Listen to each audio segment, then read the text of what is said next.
Yes, also known Avery like a very nice guy, also known as Carlton Banks. Carlton with a K, B-A-N triple X. Carlton with a K, B-A-N-X-X-X. And I'm here with my brother, the co-host, Just Devon. It is just Devon. Thank you. Thank you. Just Devon. We're in the middle. These get released later, so we're in the middle of the beginning of The zombie apocalypse. We don't know what we're in the middle of. If you're looking at this right now and you're scavenging for food, things went bad with Corona. Yeah. If you're not, we overreact. Just as it I could was starting go to get famous. anywhere. It could go anywhere. It could go anywhere. Who knows? I mean, if we're all scavenging for food, maybe that's how you become famous. Wow. They're like, you're the one guy on the radio. Wow. I don't know. That would be terrible. And also, it's Pie Day, too. It is Pie Day. Yeah. I almost missed out on Pie Day.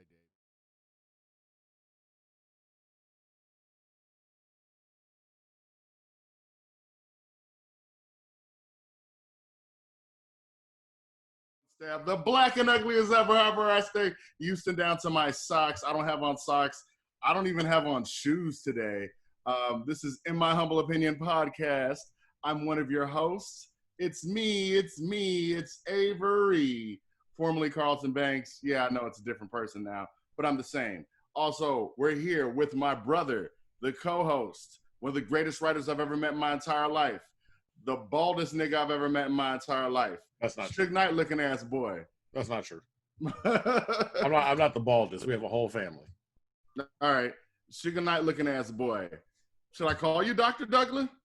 You could if you want. It's just Devon or Dr. Douglas. Either way. Or Dr. I've got Douglas. my government name still up here. But Yeah. And let's introduce, we have a special guest in the building today. We have an entrepreneur, actually, and also she made a journey to go to China to be a teacher. We have the wonderful Tiffoni Moss. Yay. If I could put Clap some it applause up. there. We're doing this from home, so I don't know how to do everything, but I'm going to try to put some applause there for you. And when he says made a trip to China, like, this ain't like, yo, I'm a cool black person and I have like China decorations like behind me. Like, where are you right now? I'm in Guangzhou, China, at my apartment. Okay. So, this is where I live. Now, what made you make the trip? Like, you're from Houston? I lived in Houston for 8 years, and I went to U of H. So when I came to China, I left from Houston, but I'm from Augusta, Georgia. Okay, and what made you want to make that trek out to China? Well, I wanted to travel. I'm an Army brat, so I grew up traveling, and the only place in Asia that I knew of that family had been to was Korea. So I wanted to be different, and I had only heard stories about China, so I said, I'll go to China and live and work and save and travel. So I did it. And yeah, I wanted to leave after 3 months, but my family was like, just stay, stick it out. I hated it when I first got here. Well, I loved it. There was like a honeymoon period where I really loved it because it was new, it was fresh, it was, exciting. And then once the realness kicked in, it was like, no, this is not it. So I stuck it out, got through that, and then I was back to loving it. And then I had only planned to stay for 1 year. And now I'm here for, this is my 5th year. But yeah. Why'd you plan to stay for only 1 year, though? Because I wanted to just come get the experience and then go back home. I thought a year was a great start. So what's kept you out there? It's a low cost of living. Here, I feel like I've been kind of shielded from things going on in the States. And also, I've been able to save money. And I've also been able to travel to a lot of places that had I stayed in the States and tried to travel over here, as much as I wanted to, it would have cost so much more. So being over here has allowed me to do a lot of things that I wouldn't be able to do as easily if I lived in the States. Where'd you travel to? Yeah. I've traveled to Thailand, the Philippines, Vietnam, Cambodia, Indonesia, where else? Bali. Yeah, Bali, Indonesia. Yeah. It's Indonesia. Yeah. Oh, really? That's what we doing? I don't know stuff. Malaysia, Oh, Kuala Lumpur, Malaysia, Hong Kong. Man, I feel like there's more, but I can't. While living here too, I've also traveled to Europe. I went to Italy and also Nigeria from here, but mostly Asian countries since I'm in Asia, and it's like the flights are so cheap. So just to get some like numbers on stuff where it's like you said, like it's a lower cost of living. Like, how does that cost of living compare to the States? Like, can you put some values on it so our audience can kind of know like what's rent out there? Okay. Depending on the area, I've had friends who have apartments, like a 3-bedroom, 2-bathroom apartment for $500 a month. And they'll be nice apartments. They're not in the city, so that's why they're cheaper, but they're nice, they're comfortable, and yeah. So as cheap as $500-$600 a month. They can go up, of course, and be more. And especially if you live in the city, like when I first moved here, I was staying in the city and I had roommates. That apartment was way more expensive. That apartment was about $1,000 a month for the 3 of us, which is about what you would pay in the States. So 3 people, $1,000 a month? Yes. I was about to say that's still like I might move to China. So like when you first got there, what was like, I guess, the biggest kind of shock when you first, like when you're like, yo, I'm in China now? I guess acclimating to living outside of the US. Well, the thing that got to me most was seeing people using the bathroom in the street. So there was one day I was sitting outside this mall. I had just gotten some chicken wings from McDonald's, like these spicy fried wings. So I'm sitting down in this area with some bushes, some shrubs, and I'm eating, and this lady, this grandmother brings her grandchild to use the bathroom right next to me. So things like that, not having any type of personal space, they're really, they don't have the sense of proximity. Like they don't mind standing right up on you. People would cough and not cover their mouth or sneeze or, spit, and using the bathroom in the street. Oh, wow. And people taking pictures. People taking pictures of you because you're Black and saying, oh, so Black, or assuming I'm from Africa because I'm Black, and just those things are not. I said, I mean, technically, but Yeah, technically, but I'm American. I came from America, and I have to tell them my parents were born in America. My grandparents were born in America, so I'm American. And you're like, oh. Now, what about like language barriers and stuff like that? Do you speak the native language? I don't know what it is. I speak Mandarin. In Guangzhou, they speak Cantonese and Mandarin, but I've learned Mandarin. I've learned enough to get around and enough to order food and enough to, just small phrases. Say one of them phrases. Order some food. 我要这个炒饭. What'd you say?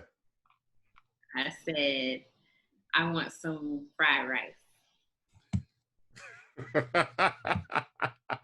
So, I mean, and of course, the big elephant in the room is you're in China and the world is going through this big event where we're talking about COVID. How has it been being out there? How much of an effect is there? Were you near an epicenter? Is it a hot area? Like how has the government responded? Just tell us your experience.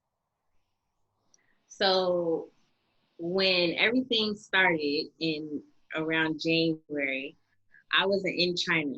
So everything was kind of, it was shut down. So I missed that. So when I came back here in March, things were pretty much back to normal. But because I was coming from the US, which they literally, while I was flying in the air, they started saying that the US was high risk. So anyone who was coming from the US had to do a mandatory quarantine. And that made it so when I did get here, they would put up you could quarantine in your house, but they would monitor you. So they put up a camera in front of my door of my apartment. They put up some sort of monitor on the door to make sure. So whenever I opened the door, it would open up the camera. Then wait. I had to. So this is the government that comes in and says like, yo, like don't leave your house. They put surveillance cameras in front of everybody's door to make sure they stay in. Yes. So you're basically flagged. So at the airport, they were giving they had a green sticker, which meant you were not from a high risk area. They had a yellow sticker, which meant you were kind of high risk. And then they had the red sticker, which meant you came from a high risk area. And I was talking to my school the whole time. That's the only reason why I came back, because they ensured that I'll be able to stay at home. So when I was going through the airport, they gave me a red sticker and I had to go to a specific area, wait, and then they had a bus. Instead of me being able to take a taxi home, they had a bus waiting to go to my specific area of town. And we had to do the throat test. They put the swab in our throat and tested us, and then they took us home. They watched you go in your house and, put your things down. And then probably 2 or 3 days later, after I was inside, they put the cameras up. They installed the cameras. And my school was very helpful. They had an assistant assigned to each teacher from the US to bring us groceries if we wanted to order food, whatever we needed, packages. So everything that we needed, they would just drop it in front of our door and knock or send a text. So we had everything we needed. I'm sorry. So during this time, you're not allowed to leave your house at all? No. Cannot step foot out the house. How long was that period? 14 days. Okay. So the crazy part about it is I did that 14 days from March 16th to March 31st. And I finished that. And then I ended up coming in contact with my boyfriend at the time. And by this point, he had been in China for 14 days, but he didn't quarantine the way he was supposed to because he was coming from Africa. They weren't as strict with people coming from Africa as they were with people coming from the US. So he was out at the clubs, like out at restaurants, and they did this huge sweep where they're like, okay, we're testing all the people from Africa. We're testing everybody who has an African passport. You have to do the test. So he went and did the test, and it was positive. So with that, they're calling me, telling me you came in contact with him. You have to get tested. You have to go and you have to quarantine because you're high risk. So I was out of quarantine for 2 days when they told me, okay, you have to go back in. And I was like, okay. So this time they came to my house in the hazmat suits. They picked me up from my door, walked me downstairs to an ambulance. Got in the ambulance I had time to pack things that I wanted. I packed some snacks, I packed clothes and, my computer activities, puzzles, whatever, because I was going to a hotel, their medical monitoring hotel. So ambulance took me to the hotel and I had to stay there for 14 days. Well, technically 12 days. I had been home before they found out that he had it. So I was able to just do 12 days. Then once I got out of the 12 days, they told me I had to stay in my house for another 10 days. They were like, don't let us see you out. So total, I did,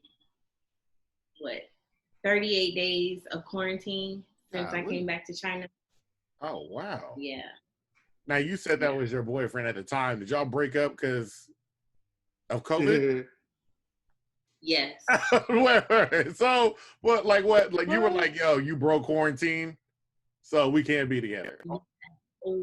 It was a lot of different things, but that was like the final straw for me because I felt like it was irresponsible. Like, we're in a pandemic. Why are you in the club? I gotta be honest with you. America is quarantining like your boyfriend right now. Like the way you describe quarantine is not how we quarantine at all. Like, our quarantine is like a light, like, hey, can you stick to your house, kind of? And if you can't, try to be cool. Like, we definitely quarantine like your boyfriend. So, okay. I mean, yeah, I can understand that, but going to the club is a different thing. If you got to go out to the store or you're meeting up with a couple of friends, I can understand that because you're not going around a lot of people, you're not going around crowds, and you're mostly at home. So if something were to happen, you were to get sick, you can trace it back and say, okay, I was with this person on Tuesday, I was at this place on Wednesday, and so on and so forth. But because you're in a club, like, he couldn't keep track of what happened and doing all the other stuff. So I felt like it was, just. So you broke up with him in the middle of a pandemic. He was in the hospital. Oh. In COVID, and I was like, we're over. Damn, this nigga's on his deathbed, and you just broke up with him, my guy? He was like, you're gonna kill me. I'm gonna die in here if you leave me right now. And I was like, oh, wow. All savage. Right. He's fine. He's okay. He's fine. Okay. So he's still good. Is he out of quarantine now? I think he was. So that's the other crazy part. This started April 7th. He went into the hospital and they moved him to a hotel because his test was negative. And so after you leave the hospital, they have you in a hotel for another 14 days and they keep testing you to make sure it's out of your system. Well, he had like 3 negative tests, and then the 4th one came up positive. So they were like, okay, we're going to start your test all over again. You're quarantine. So I think he's still in there. Wow. In the hotel. You don't even know. We don't have to spend this podcast talking about your ex. That's in the past. Let's talk about like, so how are the people out there, like the people that you know, your friends and people that you know out there, how do they feel about quarantining? Are people pro quarantine? Are they against it? Are they, in America, there's a heavy like, yo, like, people are mad about wearing masks at a Costco. Like, they riot. So I'm trying to figure out, like, what's the sentiment in China? I think my foreign friends are doing what they have to do because here is basically against the law to not quarantine if you're supposed to. And it's against the law to not follow the rules of wearing a mask and protecting others and those types of things. So we're doing what we what we have to do. What are the consequences if you violate those orders? Well, I've seen articles like one lady was supposed to be in quarantine. She was supposed to self-quarantine, and everybody in the community is informed of this when someone comes in, they're supposed to be in quarantine. She left to go running, and they fired her from her job, and they deported her from China. So, yeah. Oh, so they made her finish her quarantine, and then they were like, okay, you got to go now. So, really? For jogging? For jogging when she's supposed to be in quarantine. I understand. She's supposed to be outside, but she went outside. So they're holding people if she had it. So those first 14 days, they are adamant, like, yo, you need to be inside the house and you shouldn't leave here for really any reason. Like, we'll bring you food, we'll bring you all your necessities, but stay at home. Okay. Yes. Okay. So what is the state now that's over there? Like, how is the country? Are y'all relaxing on the quarantine, or is it still strong? Well, as of right now, foreigners can't even come into the country. Like, it doesn't matter if you have a valid visa or anything. You cannot come back since March 28th. So no foreigners have come back. Every foreigner who's here now has been here since March 28th. So all that's coming in now are Chinese nationals, and they still have to quarantine, and they still have to, maintain those procedures. And I think things are pretty much normal now. The only difference from before is now when you go into places, they check your temperature. You have to sign in your name, phone number, log your temperature, and while you're out on the streets, you have to wear a mask. We just returned back to school. I teach first grade, and everybody was wearing a mask the whole first week. And of course, teaching first graders, they're playing with their masks, they're chewing on their masks literally in their mouths, like they're sneezing in it. It's just nasty. They're trying to run, they're playing in their mask, and I was worried because I barely could breathe with that mask on, trying to talk to them, and so they ended up telling us that in the classroom we don't have to wear the mask, and we still have to wear it out in the community. Still have to do our temperature checks and all those things. So things are back to normal, but with those, modifications. Now, they're only letting, we see reports here about like how they're treating Africans and African Americans, like in China. How is that affecting you? Like, what's your experience as you've been out there? When all of that stuff was happening, I was in the hotel quarantine. So I'm just reading about it and I'm talking to friends. One of my coworkers, it's about 150 teachers in my school, and 7 of us are Black. So of course we all kind of like know each other. And one girl sent a message to me from the school saying all of the teachers who are associated with Africans need to stay home. We don't want you to have any problems. So basically saying, if you're Black, stay home because you're gonna have a problem. So then,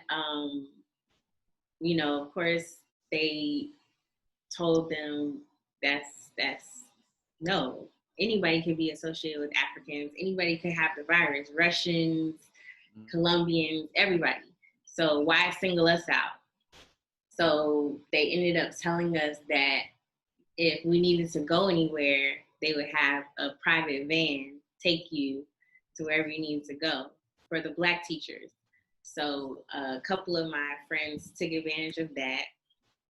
And I've had a couple of friends tell me they tried to move into certain apartment complexes, and the people complained to the landlord, didn't want Black people to move in. And some said it was foreigners. I've seen white people complaining, saying that they couldn't go places, couldn't go to gyms. They don't want foreigners. Like basically, it's us. It's on us now for them. Like the virus is foreigners, So not them. it's not just black people, but it's also like if you're not Chinese, they don't want you there. Yes, yes. But I will say the things with Africans has been going on. That kind of stuff has been going on. Not to this extent where they're like homeless on the street like they were. But when I first got here in 2015, they were banning 2015, 2016, 2017, 2018. They were banning Africans from certain hotels and certain visas they couldn't get, just all kinds of stuff. So, when you say they, you're talking about like the government is this the government? Is this the private businesses? Who's doing the banning? I think it's private businesses, but maybe some other entities. Okay. And I guess that, that kind of brings us like, I don't know, how freely can one speak when you're in China? And keep in mind, you don't have to speak super freely if you don't feel comfortable. I think if something is true, is your experience, is really happening to you, then I think that's okay. If you're just, to me, I don't know what else to say. So your experience now, even with all of this that's happening, or that has gone on, do you plan on staying out there? Do you plan on continuing, or you plan on coming back to the U.S.? No, I was already planning to leave. So since last year, I had said, this is my last year. I'm leaving summer 2020. So all this stuff started happening, and it was like, should I go back? Should I even go back for these last few months? Should I just stay? But yeah, I was already planning to leave. So no, I'm not staying. You know that rent is higher than $500 here. Yeah, I know. Okay, I'm just letting you know. All right. For sure. Yes, you have a business, correct? I do. It is Fon Handcrafted Candles. Sweet. And so tell me about your business. So I started making candles, soy candles, and it started off just as a craft. Like I was going through some rough things, so I was kind of retrospective. Just working on things. So once I started giving away candles to my friends and, they liked them, I said, okay, maybe I can sell them. So I started thinking of names and... Wait. Before that, hold on. Why candles? Like, why did you decide that in order to get through what you're going through, candles was the wave? So the candles, I like doing crafts. I like art. So candles was a way to create. Mm-hmm. And when I started making the candles, it was therapeutic. Okay. And I always loved burning candles in my house. I always had candles. So it was just natural for me to just want to sell them and make them. Mm-hmm. So where did the name candles? You were explaining out the name. Where did the name Fon come from? My name is Tiffoni, and my family. Can you hear me? Yes. Okay. My family would call me Fonny when I was a kid. So I said, okay, I can be Fon. And it can be Fon Candles. And so that's where Fon came from. And then these are handcrafted, like you make each one of these yourself? Yes, I make them. Wow. Them. How does one make a candle? So you need wax. I use soy wax. You need a fragrance. And you need equipment, boil the water out of put the wax inside of a tin, put the tin inside of the boiling water, and then you let the wax melt, measure the temperature, pour in the fragrance when it reaches the temperature that you need, and then mix and you pour. Sounds like cooking crack. Sounds pretty amazing.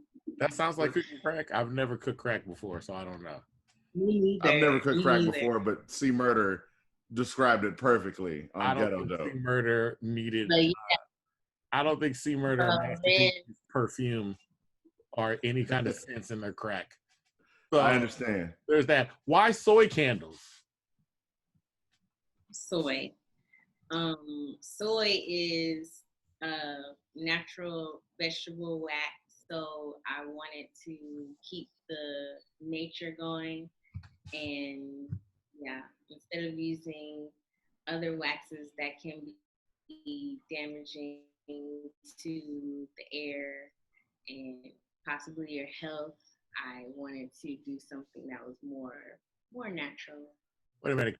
Candles can be damaging to your health? When you're burning some candles and it emits some chemicals into the air, yeah, that can be damaging. Are Bed Bath and Beyond candles soy?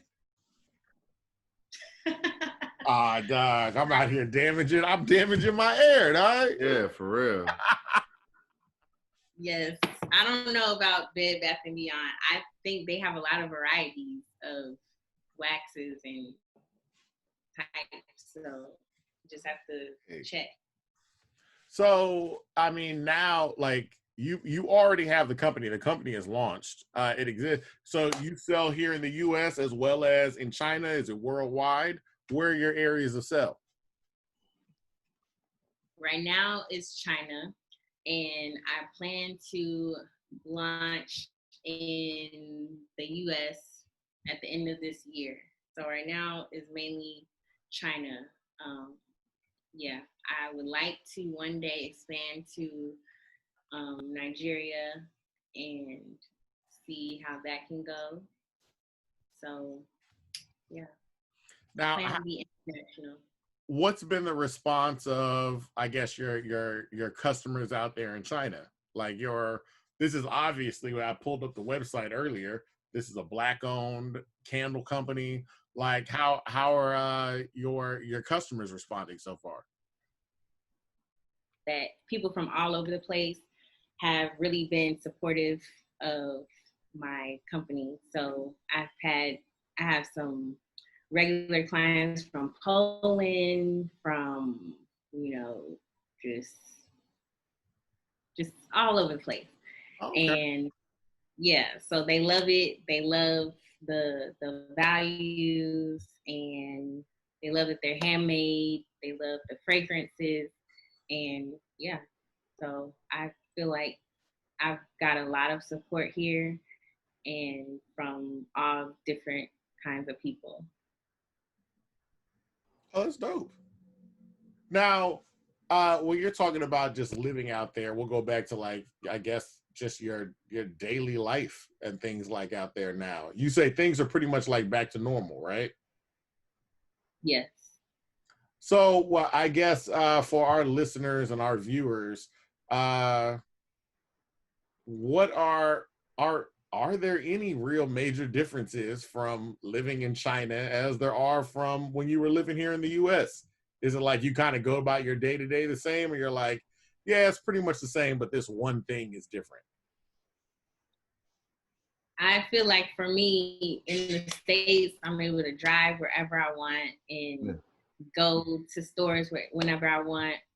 Here, I have to call a ride or have to ride a bike and to get to the places I need to go. So it takes a bit more time. So when I plan to go out, I plan to be out for the whole day. Like, I can't plan to be out for 30 minutes and come back home most of the time, unless I'm walking across the street. Okay. So, That's most of the difference. But I mean, even with that, like I always see that, or they always tell us like foreign countries have better like public transportation and things like that. Is that your experience? I didn't really use public transportation in the States, so I guess that would be a difference. I used it. I used the metro here, not recently since the virus, but before, yes, it was very fast, very efficient, very clean, and very cheap. So um, one ride might be a few cents in American dollars. Oh, A okay. few cents in American dollars. Yeah, a few cents. Golly, Yeah. that's really, it's a vast change. Now you teach first grade. Yes. So what would you say to people that might be interested in teaching abroad, specifically in China? What is some advice you would give them? Would you tell them to do it? Would you tell them not to? Or if you are going to do it, here's why. Okay, so I wouldn't tell anyone not to do it, but I would say to do your research. Make sure you know the school that you're going to is legit. Make sure that they do your visas properly and that you know what you're coming to, because some schools can, put on a front that they will do certain things or have certain things and you get here and they don't. So I would say do your research, talk to other people who are at the school that you're trying to go to, and just learn as much as you can, and just keep your mind open if you do choose to go to, if you do choose to come to China, be open-minded, be flexible, be able to adapt, because things will be hard. Things will they will challenge you in every way possible.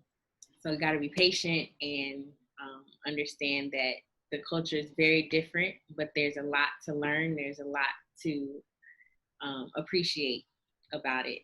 So yeah.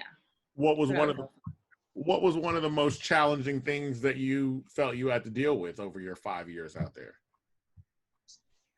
I think it was not having my personal space, having random people like touching me, having random people um, coming up to me with their phone, trying to take pictures of me. Oh wow. Um, so once I understood that they're, a lot of them haven't been exposed to Black people, so they're trying to learn, and yeah, they've been kind of closed off from face-to-face interactions with us a lot of times. So, yeah. Tell me about your experience of when you first got over there. Like we talked about before off camera, you said you were working for another company, or you applied for another company in order to get to where you're at. Tell me about that whole experience, please. So when I first came to China, I was working for a training center. The training center is after school hours. So I was working from um, 3 p.m. to like 9 p.m. on weekdays. And then I was off on Mondays and Tuesdays. Then weekends, you work all day. You work from about 8 a.m. to 6 p.m. So, and you're teaching all types of different age levels. And so it was ranging from age 3 to age 17. We were teaching them all day. So those are kids that are coming from school and they're going to more school to practice English. So I worked for them for about 6 months. It was totally different from teaching in the States. And What was the difference? The difference was that I'm teaching all different age groups. I'm not with my same students every day. It would be like on a set schedule of, maybe I teach the 17-year-olds for 1 hour on Thursday, and then I teach the 3-year-olds for an hour on Saturday. And things like that. So it wasn't a consistent schedule for me. And then you're only teaching them like the basic English phrases. Um, where are you going? What are you what is your name? So you're an So English teacher. So you were teaching English to them. yeah, I was teaching them English. All right. Yeah. So you were teaching the So basic phrases. Yeah. it was different from teaching in the States. Mm-hmm. Then I led an international type school where they had an American program and they wanted certified teachers from the States. So I started teaching with them, and that was more along the lines of my experience. So I was teaching third grade, and then I moved with my same students to fourth grade. So I taught them for 2 years. And then from that school, I came to the school that I'm at now. And I've been here 3 years now. All right. Can you tell me, please, about one of the differences that we talked about before was WeChat. Yeah. Can you walk us through what WeChat is and how that interacts with your life? Okay, so WeChat is a social media app. You use it to chat with people. You can make group chats. You can chat with people individually. You can post your life on something called Moments, kind of like Instagram, but they call it Moments. You can post stories. You can upload your debit card information and pay for things. People can pay you. You can send gift money to group chat. So if I want to send like $5 to 100 people in a group, I can send that, and they can, they can take it. Like, it's used for everything. I even use it for my students, my parents, for my class, my principal, my dean, So my it's basically an friends, all-in-one app. everything. I can buy movie tickets on it. I can buy plane tickets on it, train tickets.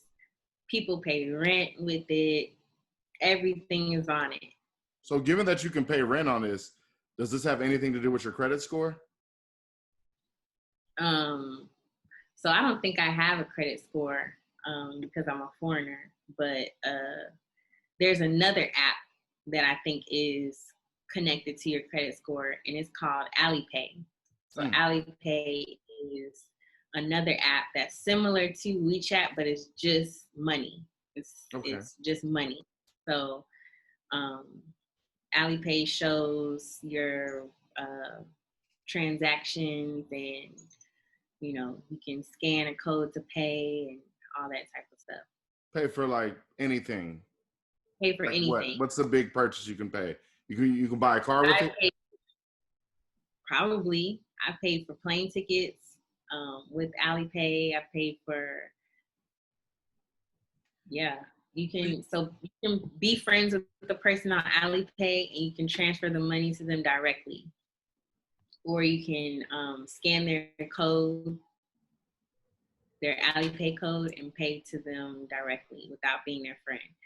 So everything is just connected. Have you used it? Yeah, I use it every day. Every day. That's my main mode of payment. I don't carry any cash. I only pay with my phone. I just keep my phone charger with me. So I was about to say, so if your phone dies, you can't use your money. Exactly. Oh, wow. Okay. That's something I want to be a part of. That seems like what we're trying to move towards in the States. I thought it sounded real convenient. Yeah. Like, but I get it. It's like super convenient, but then also like they could just shut your phone off and then you can't do nothing. Yeah. Like your phone number is connected to all your bank accounts and your Alipay and your WeChat. So if something happens to your phone number, or you happen to lose your phone, your SIM card, everything is connected to it. Yeah. So here in the U.S., we like we have Venmo, we got PayPal, we have Facebook, Instagram, all that stuff, but we have a lot of, I guess, all of our political talk kind of goes back and forth between privacy and do you have privacy, do you don't, and we're always like, well, you don't want to wind up like China, like that kind of thing. That's what they'll say. So I guess in your experience, like, do you feel like you have any privacy there? No, I don't have privacy in the States either. Nobody Okay. has privacy. Who Yeah. really has privacy? Everything is already connected.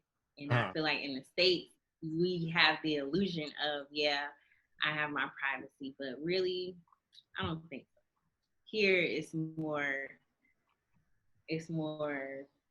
out. It's more just out there. okay. So they don't. Oh, okay. And everybody there appears to be cool with it. I'm not gonna say everybody. I don't want to make a blanket statement like that, but a large portion of society is like, yeah, this works. Like, I like being able to buy my plane tickets with my phone. Yeah, everything is right there. When I got back to the States, I was in the airport. I came straight from China and I had no cash. Like, I didn't even think to go to the ATM because I'm so used to paying for everything with my phone. I pick something up, go to the register, and I pull out my phone and I'm like, shh, I don't have any money. Oh, I got Apple Pay? Yeah, I had Apple Pay, but it didn't work. I was trying to, like, everything is hooked up to my Apple Pay, but it just didn't work. So I was like, okay, let me put this back. Yeah, Apple Pay is kind of faulty. Now, you said in what, 3 months you're coming back over to the U.S.? No, it's more like about 1 month. Oh, 1 6 month. weeks. Okay. I'm counting. So I guess, okay, I know you're looking forward to coming to the U.S. So I got 2 questions. One, what's the main thing you're going to miss about China? I'm going to miss the convenience of not paying very many bills. I'm going to miss probably, yeah, I think that's about it for now. Am I gonna miss your students? I mean, those students aren't convenient. They're cool. I love my students. I love them so much. They're not convenient though, but they cool. So I guess the second part of my question is, what's the main thing you're looking forward to about coming to the U.S.? I am looking forward to my family. I miss my family so much. So I'm really looking forward to being with them and just, that's it. Like, I miss my family a lot. Cool. Oh, okay. Oh, also, this is just my own personal, just side note question. Man, what's the fast food looking like over there in China? Like, what's the number one fast food place? Like, you're like, yo, I'm hungry. Let me go buy. For me, when I first got here, it was McDonald's. McDonald's here is like real fresh. Really? McDonald's, they have KFC. It is. It's real fresh. So like my Big Mac would look so neat. It looks like the commercial? Hot, yes. Bruh. Neat and hot, fresh. And then Not here. But they don't give you free refills or anything like that. Like once you buy the drink, there's no water, there's no soda fountain anywhere in the place. So you gotta buy a whole new drink. They have KFC, Pizza Hut, Papa John's. They just opened a Popeyes in Shanghai. Oh, really? People say it's good. Yeah. Were people going crazy it's good. Chicken sandwich? Yes, they are. They are. I got like 6 different chicken sandwiches though. It's amazing. Popeyes has 6 different chicken sandwiches out there? In China, yeah. I know. Yeah, they do have a different menu on their fast food. There's Burger King too. But my main fast food place too, after I got used to China, was this place called Ducheng. Ducheng is Chinese fast food. So you walk in there and they have like a big glass thing with all the food inside, like a buffet, but the people serve it to you. And I'll get this spicy chicken and it had like peppers and stuff on it. It was kind of fried and some rice, and that was my fast food. Sounds like And it was Panda cheap. Express. Yeah, basically like Panda Express, but real Chinese food, like China Chinese food. Oh, okay. So it's not the Hunan style that we're accustomed to. It's not American Chinese food. Really? What's the biggest difference between like American Chinese food and Chinese food? American Chinese food, I don't know. I think it's really good. Like I don't know the difference, but to me, they're both really good. They're just different. China Chinese food is really More good spicy. too. I'm not watering. I'm hungry, but yeah, it's spicy. It's fresh. Yes, it's very, very fresh. So like you can see them cutting up stuff. You can look inside of your food and see fresh chopped vegetables, fresh garlic, you know, all that stuff. I don't know. That's it. Probably just the freshness is different, and the way they fry things is different. Just going back, we talked about teaching. Just the difference of being a Black American and teaching in China. What was that experience like? I remember you were telling me a story about basically like, you know, given how we're viewed in China and how you've had to overcome that. Would you mind speaking on that, or is that too much? How I'm viewed in China? Yeah. Like, so Black. Okay, so my students at my my first school too, I had students that would say like, you know, so Black, you're Black, and things like that. And at first coming to China and not having heard anyone ever say that to me, I was offended. Then I was like, but I am Black, so, but you don't have to say it like that, like it's an insult. So it was that, and they'd be like, you're from Africa and all this stuff. And so once I learned that they just are saying probably what their parents heard, I would stop and try to explain, like, I'm from America. Yes. Yeah. You know, our bloodline is from Africa and all that, but I'm from America. There are Black people in America. That's true. Some of them didn't understand that, and they're like, but how? I'm like, you know Kobe Bryant? And they're like, yeah, but he's from Africa. So basically they thought like basketball players are imported from Africa to play sports in America. Oh, wow. So, I mean, technically. Yeah, some of them think that. So once I got the patience, those things didn't really faze me as much. So I was able to stop and kind of educate them on, you know, what it really is. And yeah. What would you say? I did have. Oh no, I'm sorry. Go ahead. Continue. Oh, I was going to tell about the story, my students saying so Black. I was showing them a slideshow of Native Americans and Africans. And one of the students was like, oh, so Black, ew. So I stopped, I turned on the lights, and I was like, I'm Black. So if I'm Black, you feel like ill, so Black, so nasty, so ugly. And I was like, those people look like me. So is that how you feel about me? And they were like, no. And I was like, so you're saying that about people that look like me. So what do you mean? And so once I explained, I was like, that's not good to say to people. Yes, we're Black, but it's not ugly. So yeah, they understood it in that moment. So I've had a lot of instances where students will say things like that, and you just have to stop and really be patient and help them understand why that's not okay.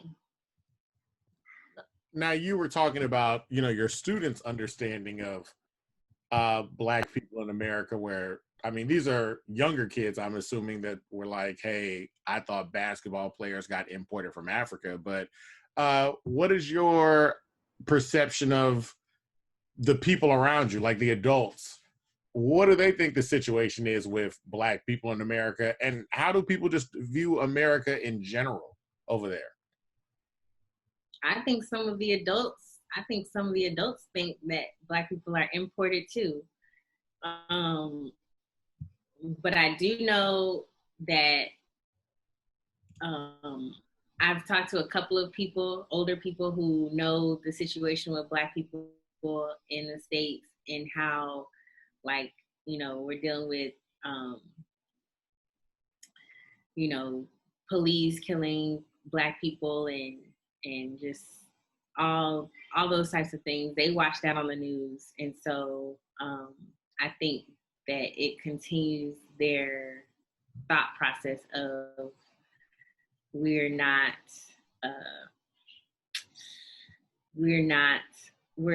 kind of at the bottom of the totem pole.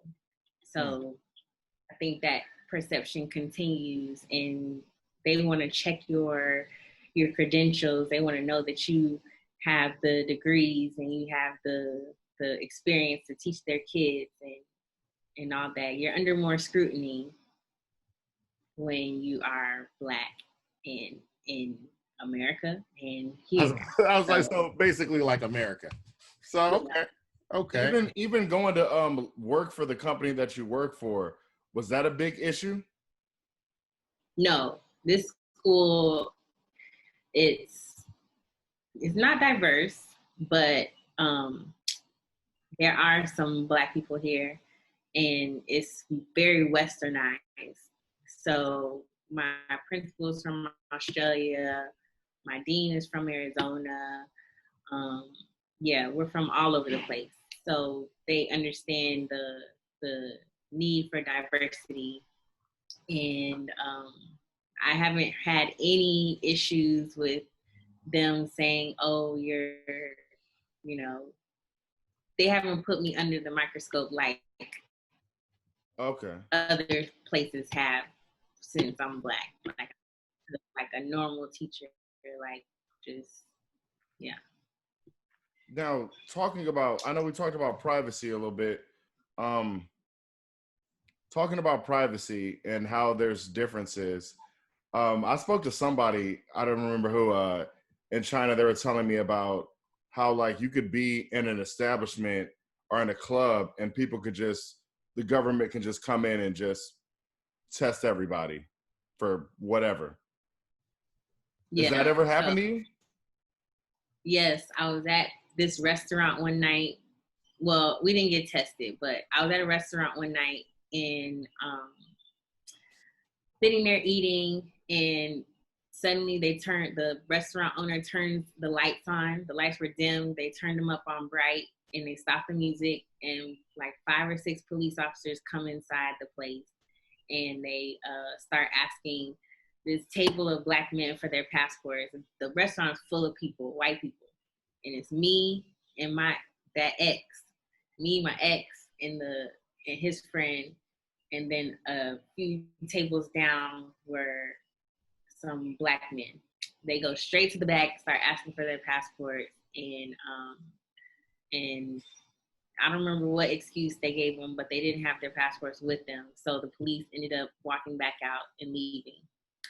But I also had a friend who was in a restaurant past the curfew.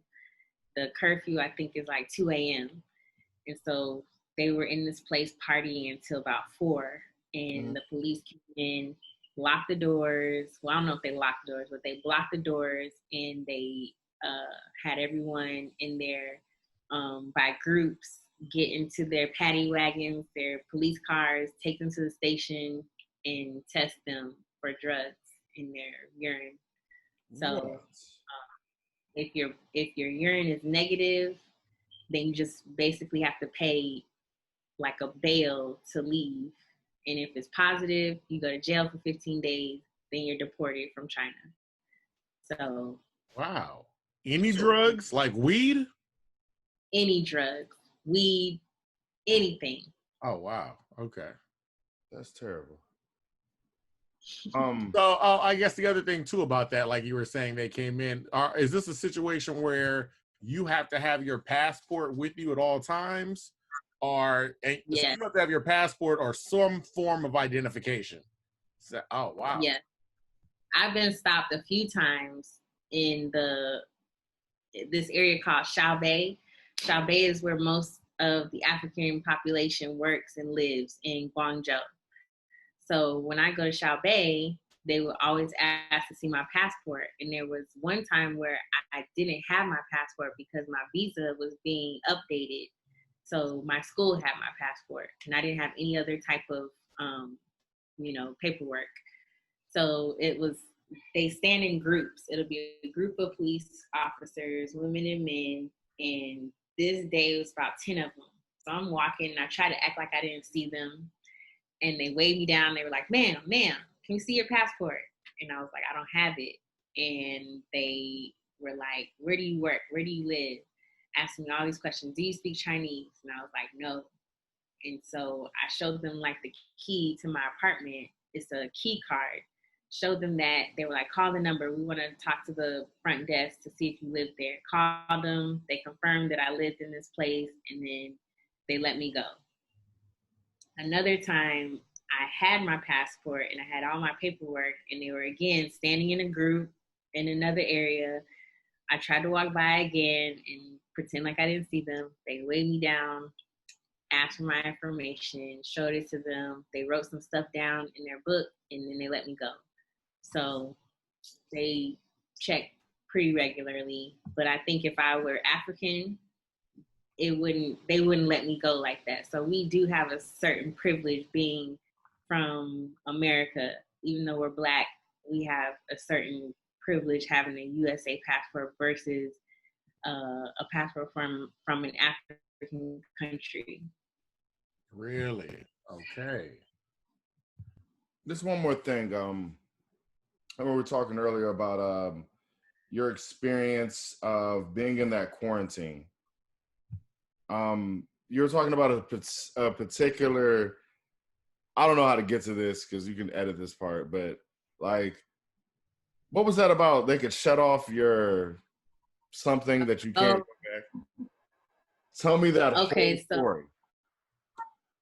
Okay, so when you come to China, they can see that you have been in China for how many ever days. So they can check your location if you've been in China for 30 days or 3 days. So on WeChat, the app we were talking about earlier, there's a health check. It's a health code they've installed. So when you go to a place and they want to make sure that you're free from COVID, you scan the code in their establishment, and then it'll show for them that you have a green code, that you're safe, that you've been in China for over 14 days, so you're clear. And then,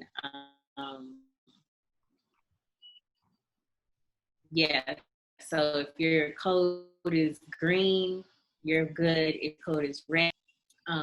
When I was in that hotel, I wanted to stay in my house, right, for that second quarantine, but they took me in an ambulance to the hotel, and I was not with that. I was like, I can just stay home. I don't mind staying home. Then they wanted me to pay for the hotel. So I was trying to kind of negotiate, and I was like, I don't have the money. So what can we do? Can you just take me home? I can do it for free. They were like, no, you have to stay here. You have to pay. So I just kept telling them that I couldn't pay.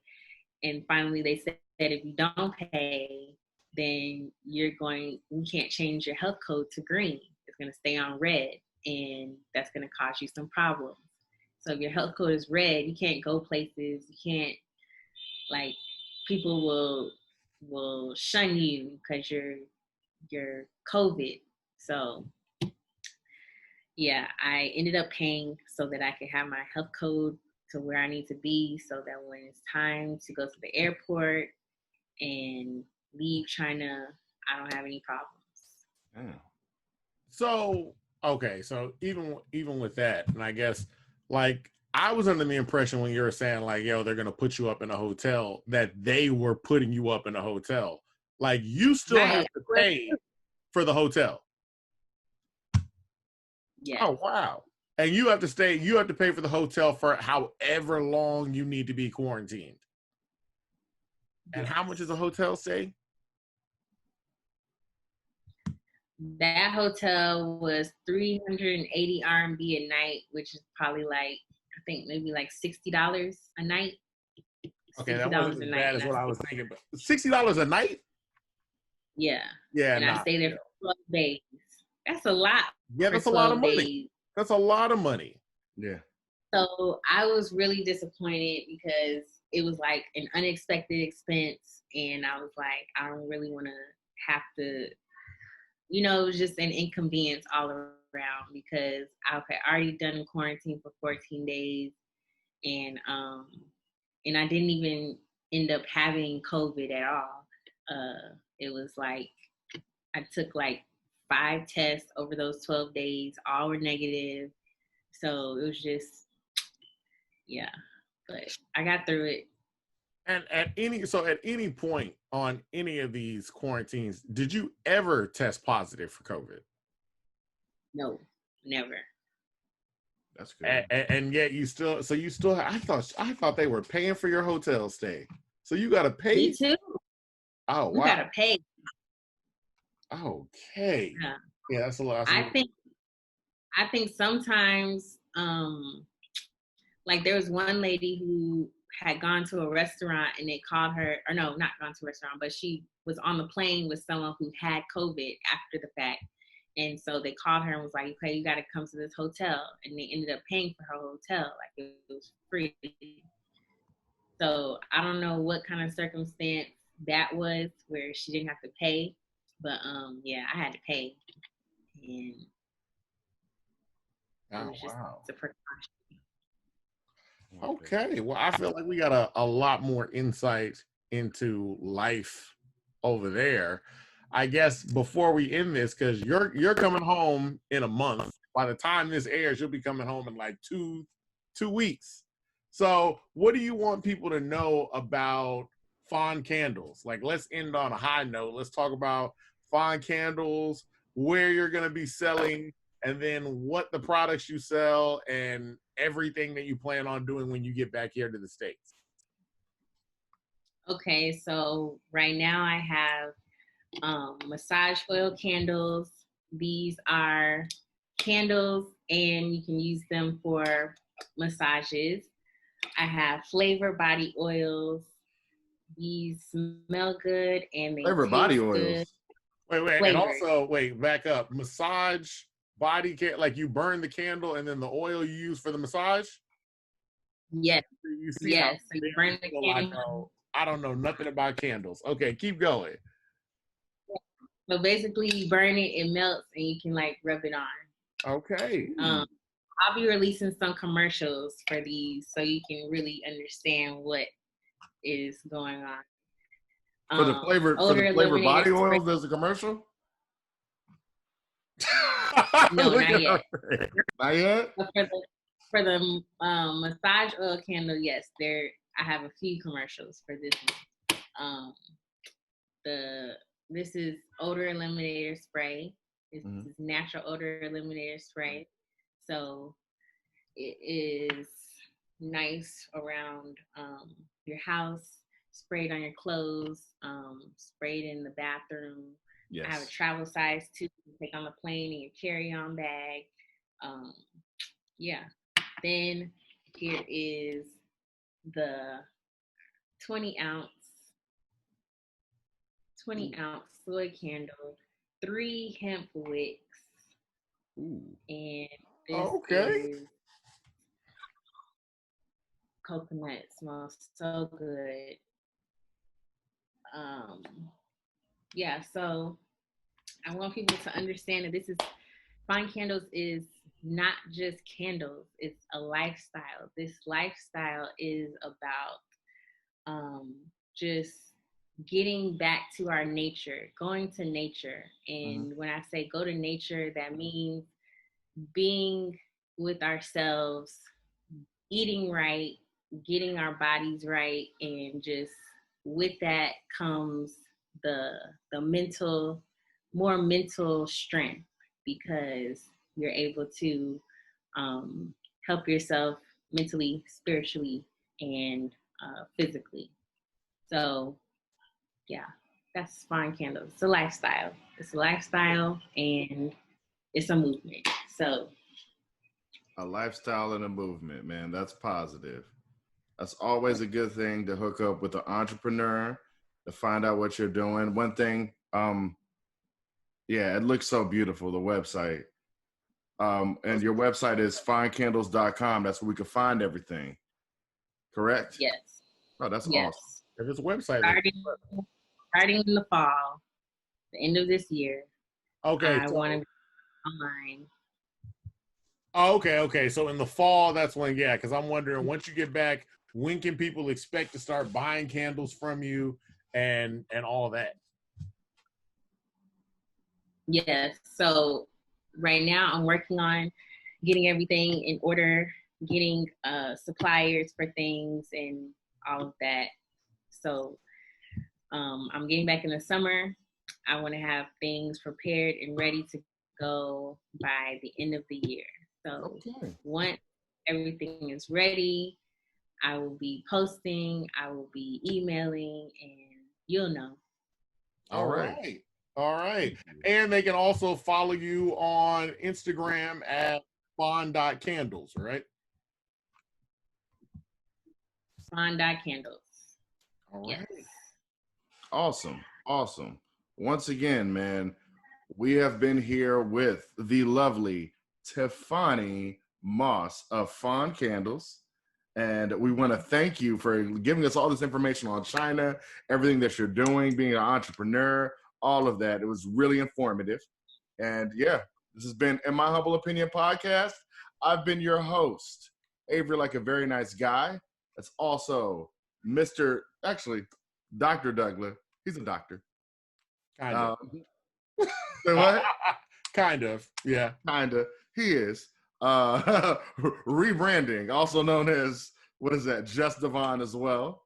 In My Humble Opinion podcast, where the opinions aren't humbled, the words aren't jumbled either. Thank you and good night. Thank you.